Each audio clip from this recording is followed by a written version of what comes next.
मैंने देखा टर्नओवर कि उन स्टॉक्स में टर्नओवर कितना हुआ है। देन आई हैव सीन कि डिलीवरी परसेंटेज कैसी है। फिर मैंने देखा है कि ओपन इंटरेस्ट कैसा है। फिर मैंने देखा है कि चेंज इन ओपन इंटरेस्ट कैसा है। फिर मैंने देखा है कि टेक्निकल्स कैसे हैं। तो ये 5 पॉइंट्स को कंबाइन करके मैंने आप लोगों के लिए लिस्ट बनाई और ये हमेशा मैं करती हूँ। Hi investment traders, welcome back to the channel. And आज है 9th of April 2025। मार्केट कैसा रहा आप सबको पता है, कुछ मार्केट में नहीं हो रहा है। बट परसों मैंने आप लोगों के लिए एक वीडियो बनाया था। मैंने कहा था मुझे केवल एक सिंगल सेक्टर अच्छा लग रहा है, वो है एफएमसीजी का। कितने लोगों ने आपने मेरी बात सुनी थी? अगर आपने सुनी थी तो कमेंट बॉक्स में अभी के अभी लिखिए। आप लोग, बहुत सारे लोग, I don't know what you keep thinking, why don't you right, like this is the way I communicate with you people, right? आपने मेरी बात को सुना था कि नहीं सुना था कि FMCG sector is the only one that's looking good to me. मैंने आपको नेस्ले दिया था, ब्रिटानिया दिया था, कोलपैल दिया था, आपको यूनिलीवर दिया था, सारे स्टॉक्स इस सेगमेंट के दिया था, मैरिको दिया था। आज देखिए क्या शानदार ब्रेकआउट आया है इन एफएमसीजी सेक्टर। और अगर आज के आप टॉप गेनर्स देखते हैं, almost all the top gainers belong to the same segment. Godrej consumer products, Britannia, Nestle, Colpal, Hind Unilever, all of them, right? You know, this is called research and it requires a lot of effort. बहुत efforts लगते हैं, बहुत मेहनत लगती है, बहुत data collect करना पड़ता है, तब जाके इस तरह की रिसर्च आती है। आप लोगों ने मेरा स्टेटमेंट सुना था कि नहीं सुना था? मैंने एक और छोटा सा वीडियो बनाया था where I talked about कि अगर आपको अभी 10 लाख रुपए इन्वेस्ट करने हो तो आप कहाँ इन्वेस्ट करें। तो मैंने आपको बोला था कि एफएमसीजी ETF में डालिए पैसा, आईटी की ETF में पैसा डालिए, राइट? ये बहुत ओवर करेक्टेड स्टॉक सेक्टर्स है and they will start running very fast. Please इतना तो बनता है, isn't it? If there are 10,000 or 15,000 views, at least 2,000 people right that yes, I heard about the FMCG sector that you talked about, and anybody who's SEBI registered gives you this kind of a research, that to be for free, please do let me know. Please do let me know. I will follow that person, right? I will also listen to that person. But at least acknowledge kariye. You know, I really want all of you to please acknowledge that yes, I was the one who was talking about FMCG sector when nobody was talking about. और आज live market में आपको दिया था, Britannia का trade दिया था। Look at the beautiful breakout. आप लोगों को नेस्ले का ट्रेड आज फिर लाइव मार्केट में दिया था। हिंद यूनिलीवर का आपको लाइव मार्केट में ट्रेड दिया था। Look at the bright move in all of them. जिस दिन मैंने आपको एफएनओ ट्रेड दिए थे, उस दिन अपोलो हॉस्पिटल दिया था। Did you see the Apollo hospital breakout today? Right, it has given a good breakout. कल आपको एशियन पेंट्स दिया था, yesterday. Have a look at the breakout in Asian paints, right? So this is actually research. It requires a lot of data collation. You know, आज मैं आपके साथ share करूँगी कि मार्केट कैसा लग रहा है, पहले उसकी बात करेंगे, फिर बात करेंगे मेरे रडार पे कौन से स्टॉक्स रहने वाले हैं। तो अगर हम देखते हैं तो FMCG is the brightest sector at this point of time. MNC ने थोड़ा बेटर किया है। मिड कैप गिरने के बाद थोड़ी लोअर लेवल से बाइंग आई है। Private bank are resilient, mid cap में भी बाइंग आई है। जो मेरे को एक चीज़ आपको एक्सप्लेन करनी है वो है निफ्टी। निफ्टी ने आज गैप डाउन ओपनिंग दी due to the trade war, due to whatever is going on, but I want to really show you something which is very important and you must all know about it. आज ये पहली 5 minute की candle है और आप देखिए आज पूरा दिन निफ्टी इस 5 मिनट की कैंडल में ही घूमती रही। आपको क्या लगता है, ये आपको एक इम्पॉर्टेंट पॉइंट लगता है कि नहीं लगता है? मेरे हिसाब से एक बहुत इंपॉर्टेंट पॉइंट है। इसका जो नेक्स्ट पॉइंट जो मैं आपको बताऊंगी वो इवन मोर इम्पॉर्टेंट है, राइट? आप इसको 1 आवर में कन्वर्ट करिए, राइट? 1 आवर में कितनी कैंडल्स बनती हैं? In all there are 7 candles. So 1 2 3 4 5 6 7 candles बनती हैं पूरे दिन में। आप नोट करिए, कभी भी ऐसा अगर कोई सिनेरियो बनता है जहाँ पे पहली 1 घंटे की कैंडल में रेस्ट ऑफ द कैंडल्स बनी है, जिस भी साइड में ब्रेकआउट आएगा वो एक शार्प ब्रेकआउट आएगा। अब कभी भी जाके देख लीजिए, you know, this is pure price action. जैसे ये था एक दिन, राइट, विच इज़ यस्टरडे। आप देखिए ये 7 कैंडल्स ऑलमोस्ट विद इन बनी थी और आपको एक शार्प मूव नेक्स्ट डे दिखाई दिया था।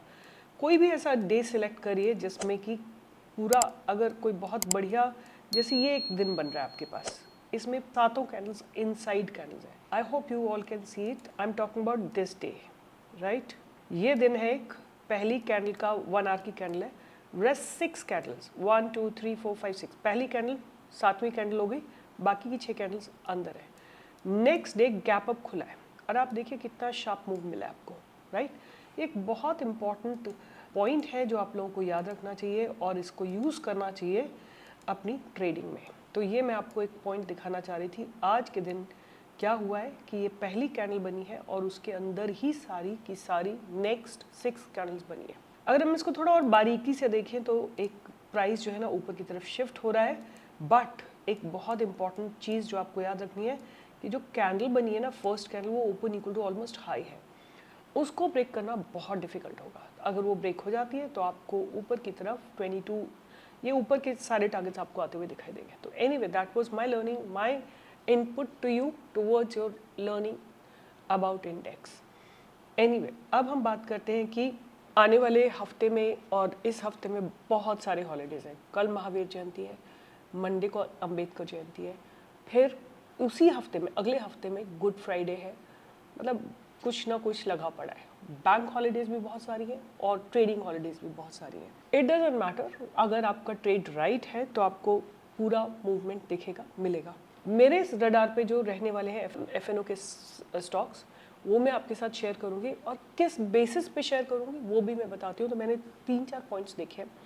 मैंने देखा टर्नओवर कि उन स्टॉक्स में टर्नओवर कितना हुआ है। देन आई हैव सीन कि डिलीवरी परसेंटेज कैसी है। फिर मैंने देखा है कि ओपन इंटरेस्ट कैसा है। फिर मैंने देखा है कि चेंज इन ओपन इंटरेस्ट कैसा है। फिर मैंने देखा है कि टेक्निकल्स कैसे हैं। तो ये 5 पॉइंट्स को कंबाइन करके मैंने आप लोगों के लिए लिस्ट बनाई और ये हमेशा मैं करती हूँ जब भी कभी आपको देती हूँ। जब मैंने बोला था कि एफएमसीजी सेक्टर मुझे अच्छा लग रहा है या मैरिको अच्छा लग रहा है, तब भी मैंने यही काम किया था और आज भी मैं वही काम कर रही हूँ। तो सबसे पहला स्टॉक जो मेरे रडार पे रहने वाला है वो है United Spirits, right. United Spirits, right. मैं चाहे जितना भी कोलेट कर लूँ data, until you do your own understanding about the, you really have your own understanding about stock market, it will make no difference, right। तो अपनी खुद की अंडरस्टैंडिंग डेवलप करिए। इनफैक्ट 2-3 दिन पहले जब मैंने वीडियो बनाया था एफएनओ का, तो उसमें यूनाइटेड स्पिरिट्स भी दिया था, बट इसने ब्रेकआउट आज दिए है और अभी भी ये बहुत अच्छा लगता है। 1455 के ऊपर आप बाइंग की अपॉर्चुनिटी ढूंढ सकते हैं और ये ट्रेंड लाइन आपका स्टॉप लॉस रहेगा। ऊपर की तरफ आपको 180, 190, 1500, 1520 ये सारे टारगेट्स आते हुए दिखाई देंगे। तो पहला स्टॉक यूनाइटेड स्पिरिट्स है जिसको आप रडार पे रख सकते हैं। दूसरा स्टॉक जो है आईटीसी ने आज अपने लॉन्ग कंसोलिडेशन को ब्रेक करा। I am gonna ignore this candle, why, because ये मैसिव गैप डाउन हुई थी, but the way it recovered shows की स्ट्रेंथ थी, बिकॉज मार्केट इतना गैप डाउन खुला था तो स्टॉक भी गैप डाउन खुला था। और आप देखो पीछे से ये प्राइस जो है धीरे धीरे ऊपर शिफ्ट होता हुआ आ रहा है। Ignore this candle, right, because अगर हम इसको गैप डाउन को इग्नोर कर दें तो प्राइस समवेयर यहीं पे कहीं पे क्लोज हुआ है। आज इसने ब्रेकआउट दिया तो आपकी बाइंग की अपॉर्चुनिटी बनती है 420 के ऊपर, और आपका स्टॉप लॉस ये ट्रेंड लाइन पर रहेगा और ऊपर की तरफ आपको 425, 430, 435, 440, 450 ये सारे टारगेट्स आते हुए दिखाई देंगे। तो ITC is going to be my next stock. Next stock जिसकी मैं बात करूंगी जो कि सिमिलर चीज़ें जिसमें मैंने फॉलो की हैं वो है BSE, Bombay stock exchange, right.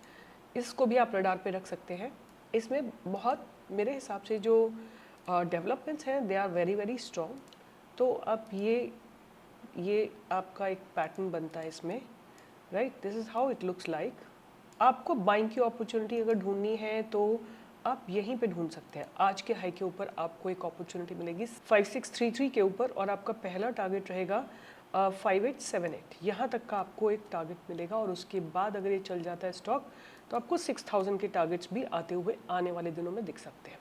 Trend line आपका स्टॉप लॉस रहेगा तो ध्यान से ट्रेड करिएगा। और उसके बाद जो नेक्स्ट स्टॉक मेरे रडार पे रहने वाला है वो है बजाज फाइनेंस। बजाज फाइनेंस बहुत अच्छे डेवलपमेंट्स हैं, बहुत अच्छे सेटअप बन रहा है इसका। और लॉन्ग अगर आप इसको देखोगे ना तो ये स्टॉक आपको एक ट्रेंड लाइन पे, I am ignoring this candle, right, in all the stocks I am ignoring this candle क्योंकि ये एक एबनॉर्मल कैंडल है, एबनॉर्मल कंडीशंस है। आज भी बजाज फाइनेंस में लोअर लेवल से बाइंग आई है। आप बाइंग की अपॉर्चुनिटी ढूंढ सकते हैं 8880 के ऊपर। ये ट्रेंड लाइन आपका स्टॉप लॉस रहेगा। आप प्लीज़ ड्रॉ करिए, अपने आप देखिए क्या स्टॉप लॉस रहेगा। अगर आपको उतना स्टॉप लॉस एक्सेप्टेबल है तो ट्रेड करिए, नहीं तो मत करिए, राइट, सिंपल। ऊपर की तरफ आपको 9000, 9100, 9200, 9300 के टारगेट्स आते हुए दिखाई देंगे। और अगर ये पास्ट बैरियर क्रॉस हो जाता है विच इज़ एट 9260, देन आपको 9500 के टारगेट्स भी आते हुए दिखाई देंगे और टाइम पीरियड आपका रहेगा करीब 1.5 महीने का, 1 से 1.5 महीने, बिकॉज अभी बहुत सारी छुट्टियाँ हैं। तो ये मेरा नेक्स्ट स्टॉक रहने वाला है। उसके बाद एक और स्टॉक जो मैं रडार पे रखने वाली हूँ, जिसको आप भी ध्यान में रख सकते हैं, वो है इंडस टावर।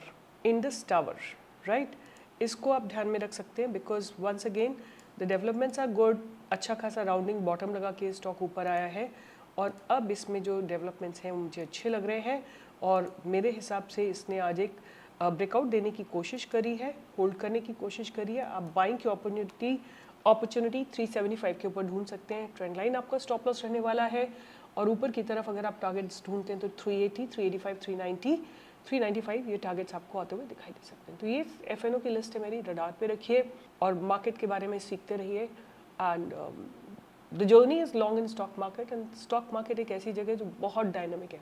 एवरी सेकेंड आपने देखा होगा, अगर आप स्क्रीन पे बहुत सारे स्टॉक्स लगा के रखते हैं तो एक एक सेकेंड में डेटा चेंज होता है। अगर डेटा इतना चेंज होता है तो आपकी जो विजडम है, आपकी जो बुद्धि है, जो आपकी अंडरस्टैंडिंग है, वो बहुत ज़्यादा स्ट्रांग होनी चाहिए, राइट, टू अंडरस्टैंड उस डायनेमिक्स को। आपको बहुत फिल्टर आउट करके और उसमें से जो डेटा है उसको लेके और उससे एक बेहतरीन ट्रेड निकालने के लिए आपकी अंडरस्टैंडिंग बहुत डीप होनी चाहिए। उसके लिए आपको लगातार सीखना है और लगातार जब आप सीखेंगे तो आपको definitely you will become a successful trader. With this I'll be signing off। अगर आपको मेरा कंटेंट अच्छा लगता है, give a thumbs up, like, share and subscribe and comment लिखना मत भूलिएगा। ये आपकी जिम्मेदारी है, मैं अपनी जिम्मेदारी करती हूँ, आप अपनी जिम्मेदारी निभाइए। It's important, right. Bye bye, take care and see you in the live market on Friday.